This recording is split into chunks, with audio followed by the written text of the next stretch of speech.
So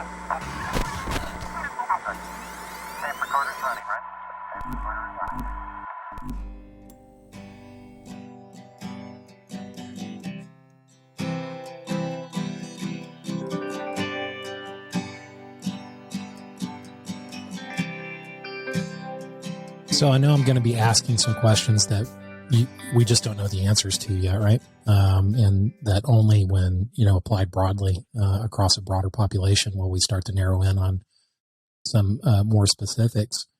But if we talk about 2 sessions, right, and, it's effective in 1 to 2 sessions of, eliminating a lot of the symptoms or the root of a lot of the mental health struggles that people have, how long does 2 sessions take? I'm not talking about 2 6-hour sessions. I'm talking about, I would assume it's pre-work, experience, integration. It can get expensive, especially if it's not covered through your medical benefits or your health benefits. But it's 2 to 3 before it's the treatment, and then it's 2 to 3 after. So we're probably talking 6 to 8 weeks per cycle, right? Of, because, the traditional cadence as a frequent flyer of therapy is, you're going to meet once a week if you're really committed, right? And so let's say you're meeting once a week and then you're having your experience, and then, you're looking at 6 to 8 weeks. And, I heard everything that you said about the work part of it. I want to come back to that because that's very important. In terms of making the advances stick, right? It's like, you can have an experience and you can learn a lot, but then if you get back into a toxic environment or one that's not supportive, then, you can start to doubt the gains that you've made. But you're talking about a lot of money. So let's say that a session is, anywhere from $100 to $200, an hour just for the therapy sessions, right? And you're talking about 6, or you're talking about $600 to $1,200. And then there's going to be cost for the MDMA, and nobody knows what that is going to be once it's regulated, and who's producing it, and et cetera. But I think it's safe to say that this is an experience that's going to cost thousands of dollars, right? And so we talked about this before we jumped on and started recording, but companies need to start thinking about, and HR people need to start thinking about, and specifically in larger companies where there's, the benefits people are different than the HR people. They're still under HR, but they're over here and, kind of total rewards, which is, compensation and benefits and stuff like that. And then, the rest of HR is like talent and governance and that sort of thing.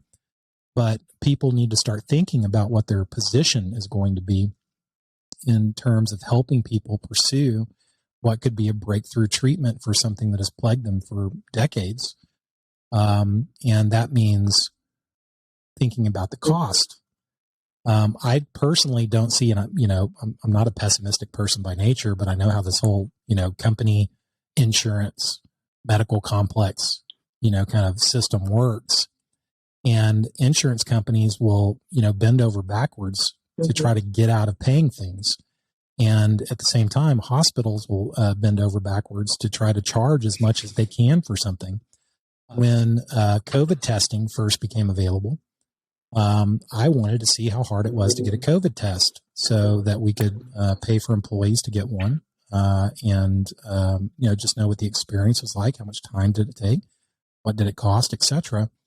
And so early in 2020, I drove down to a clinic here in town, and I got here in Fort Worth. For those who don't know, we're both in Fort Worth today, so that's very unusual. Though. And I went to this clinic and I got a COVID test, and it was one of the first rapid antigen tests that was administered by a clinic before you could get them at home and that sort of thing. And took the test, got my results 30 minutes later, went home, and 3 weeks later, I got a bill in the mail for $25,000. $25,000, right? And it wasn't just me. This was happening all over North Texas. People were getting these huge bills for rapid antigen tests that were tens of thousands of dollars. And so a bunch of things had to happen for that to be the case. Oh, and by the way, the first thing that, United Healthcare did was say, we're not paying that. That's crazy.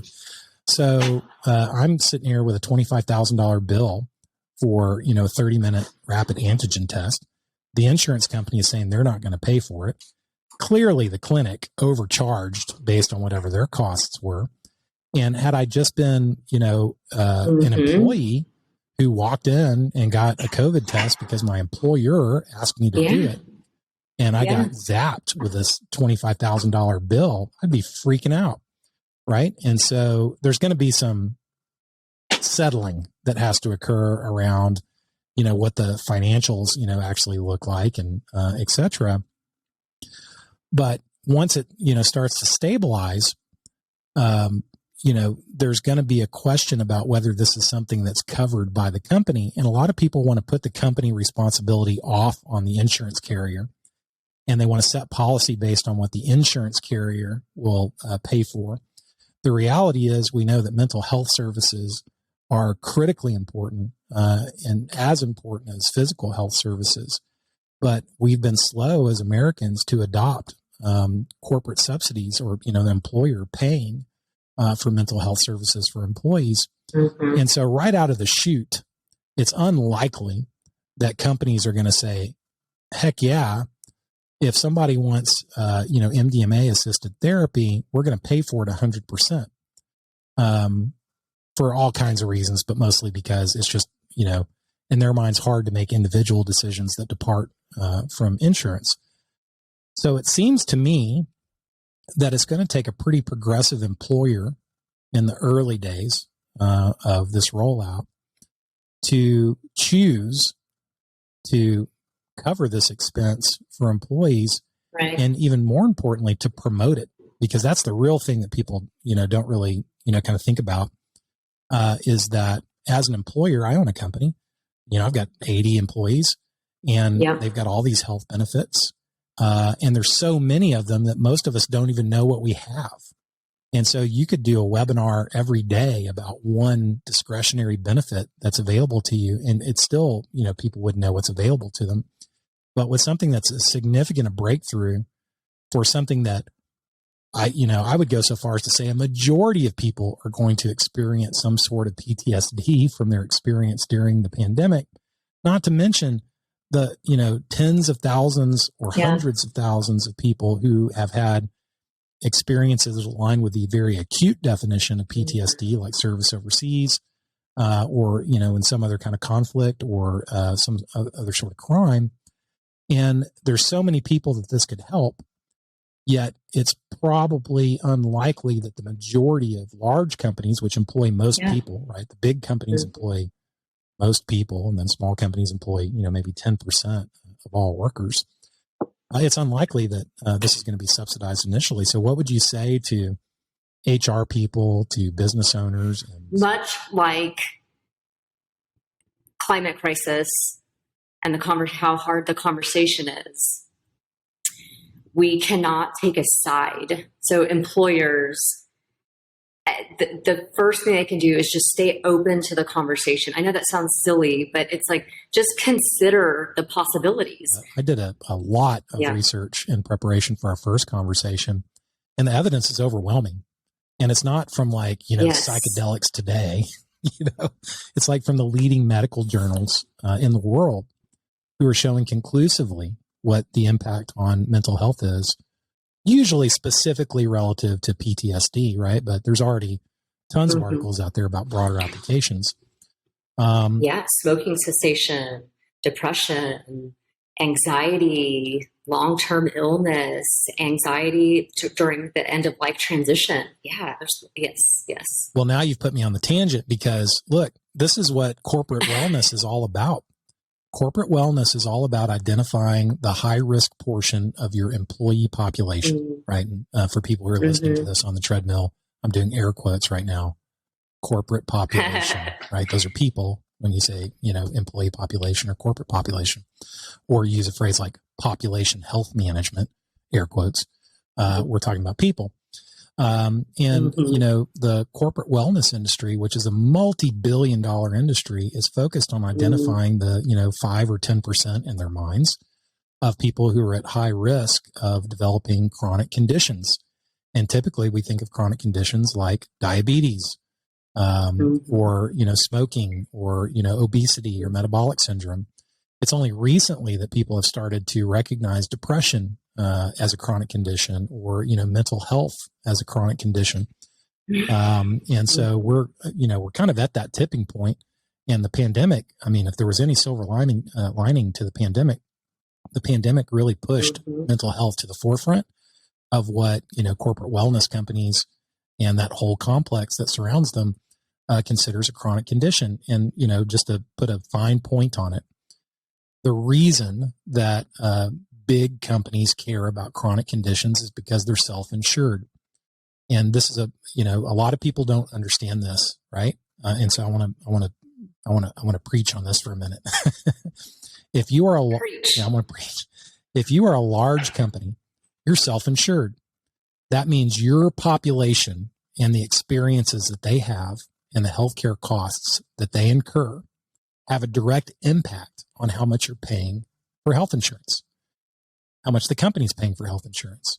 And so you can save millions and millions and millions of dollars if you're able to lower the incidence of acute illness based on chronic conditions within your own population, which is why every large company has a corporate wellness program, and every corporate wellness program focuses on chronic conditions because they can have a direct impact on their healthcare costs. When you get into medium-sized companies and small companies, they're part of groups. And so our company, has about 80 people, and we're part of a group of other companies through a PEO that might include 30,000 or 50,000 people. And so anything that my people experience is not going to have an impact on the cost of our healthcare individually. And so if my company gets super healthy and we don't have any, like chronic conditions in our population, the other, 500 companies in our group could have, or it could be the other way around. We could have a lot of chronic conditions and, other companies wouldn't. So we don't have as much control over healthcare costs. So one of the good things that came out of the pandemic is that, companies started saying, wow, this depression is going to cost us a lot of money. We should do something about that. And, I don't like where it comes from, but I like what the end result is, which is there's more access to even things like, calling a therapist, and, companies spending millions of dollars on talk therapy that they make available through, telemedicine and telehealth, types of modalities. So that's great. But what you're really talking about, I get step one is educate yourself, but I would say step two is advocate. It's, educate and then advocate. And if you put your people first, and if you put social good first, then as an HR person or as a benefits person or as an owner of a business, you have a responsibility for your people. And, everything good that my company has ever done, we learn from listening to our people and what they need. And we found out that when one person needed something and they got what they needed, that 10 other people come forward and say, oh, they need the same thing too. And so there is this wonderful cascading impact on, social good, which when we talk about social good, it's not some abstract concept. It's like doing good things for people because we're all in this thing together. We're all in the same. You're probably too young for this, but the Big Blue Marble, that show that I used to watch when I was a kid, the Earth's just a big blue marble and we're all on it together. Dangling in the galaxy. That's right. And so if you put people at the center of your decision-making, I just had this, conversation with Steve Smith, someone I do a weekly podcast with. And the question, was basically around, what responsibility do companies have for people and for social good? And the answer is all of it. It's all of it. We've got all of it. And that's right. I think if, and the other question that, is directly related to what we're talking about is, who does HR serve? Do they serve the shareholders or do they serve the people? And in most cases, HR has been put in the position of serving shareholders. And in reality, they should be serving people, because in serving people, they are actually doing better by shareholders than they would have in the first place, because you'll get to the solutions faster. Well, and like shareholders are people too. So I can say, like, I agree with you, Bret, wholeheartedly. And when we make it a this or them, or in order for these people to be happy, we have to take something away. That's the root problem that, like, with capitalism, with these evil issues, it's like, if they have it, it's a lack, it's a fear, it's a scarcity mindset, which we're taught, especially in the Western society. It's a fear-driven mindset, which we see occurring on a regular basis. And then it becomes, it's us or them. And like, that perpetuates the depth of the issue. So while, yes, I do wholeheartedly believe that HR is in the game of, or the experience of, their life's mission is to support the development of humans. Mm-hmm. And it has been, they've been kind of ripped apart, and, they've been disjointed as well, because, they're told many different things from many different people when they get into the profession for a reason, which is to serve people. That's right. And I either accused you or complimented you of being diplomatic, depending on how you look at it. But, I think we need to over rotate in the other direction, because there are not enough shareholders. Yes. Yeah. There are not enough shareholders advocating for social good.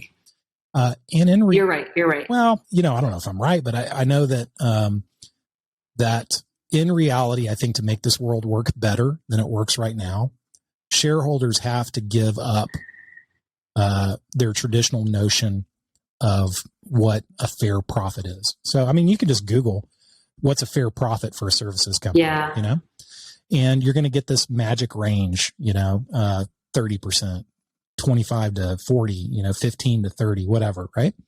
And the reality is, happiness is at a 50-year low. We know this from a longitudinal study that was conducted by the University of Chicago that looked at data about happiness over multiple studies, a study of studies, a meta-study over 50 years. Happiness is at a 50-year low. The planet is on fire. Customer satisfaction is across all industries, is at a 25-year low. So employees aren't happy. Customers aren't happy. The planet's on fire. People aren't happy. But profits at a 100-year high. So to make this equation work, I do think that shareholders are going to have to give up a little bit of what their notion of a fair profit is, because a fair profit right now is not a fair profit. Then maybe they need psychedelics. Maybe they do. Now maybe they need a journey, because it's an inside job. This is an inside, being loving and caring and sharing and reciprocal. It is an inside job. So these are people that are probably haunted by their own demons and believe that it's this way, and the only way that I can survive is this person has less, and I would say that's a mental health condition that probably should be treated. Well, now I totally agree with you. You're like, okay, get it out, Faith. That is the least diplomatic and most awesome thing that you've said, which is, honestly, there are really great people who run companies and who are shareholders. And there's a lot of people fighting for shareholder capitalism and all these great ideas about how social good and shareholder experience and customer experience and employee experience all work together in a meaningful way. But there's just a step that we've not taken. And the step is that shareholder capitalism basically pats employees on the head and says, hey, don't worry, we got this. Hey, we're gonna donate over here, and we're gonna partner with this philanthropy over there, and we're gonna prove to everyone that we're good people. But the reality is that vulnerability and that empathy that's required to truly give up something from you so that other people can prosper at a greater scale is something that is not widely held as the right thing to do by most shareholders. And where the rubber meets the road, and then I'll get off this topic because I don't want to detract from what we're talking about, but it's related. It's the 401k. And a lot of people throw their values out the window when they're looking at their 401k. And, a great example, I won't say who this is, but it's a person in my family who advocated for social causes her entire life. And when she retired, She was investing in, Philip Morris and, all these companies that are against everything that she stands for. And she's like, oh, that's just my 401k, And so Americans feel it. Wow. Yeah. They feel it in their retirement accounts. And so they want businesses to optimize around profit. And they don't know that basically what they're asking for when they ask for their 401k to go up by 7% a year and get all that compound interest and all that stuff is for companies to prioritize making as much profit as they can, because it does have a lot of these private equity companies and big groups. Their primary investors are people who are investing individuals' money from their retirement accounts or their pension funds or something like that. And so it all seems well and good until your 401k doesn't grow or something like that. And, that has no pun intended, a compound effect on the mandate that companies have. And so I do agree with you. I think there's a lot of mental illness, on the shareholder side. There's plenty to go around. So, we don't have to pin it on people, but educate yourself. Keep your mind open. Advocate. And, when you find somebody who steps forward and says, I want this, I need this, give it to them and see what happens. And then, help other people find the path there as well. I have enjoyed our hours of conversation so much. And I hope that other people enjoy it too. But I've learned so much. Thank you for taking me on this journey. I feel like I know a lot more about MDMA assisted and psychedelic assisted therapy than I ever thought I would know. I'll be in line when it happens. And so when you open your practice and you're looking for patients, here I am. And here you are. Yeah. And it makes me so optimistic that in the world of work, which is really what we focus on, in the world of work, that we have people like you out there, at the vanguard, really trying to help people be their best, so that companies can be their best and, contribute to, the social good in a loving and meaningful way. So thank you for everything that you shared with us. Yeah. Thank you for the time and the energy and the great dialogue, and just going in directions that, always end up bringing us back to the same place, which is we need more love in the world and a higher sense of consciousness for all of us. And thank you for being you and running a great company and taking good care of your people. I appreciate you so much. Well, thank you. I wish I could take the credit for it, but it's all of the people. It's true. Okay. All right. I'm going to press stop.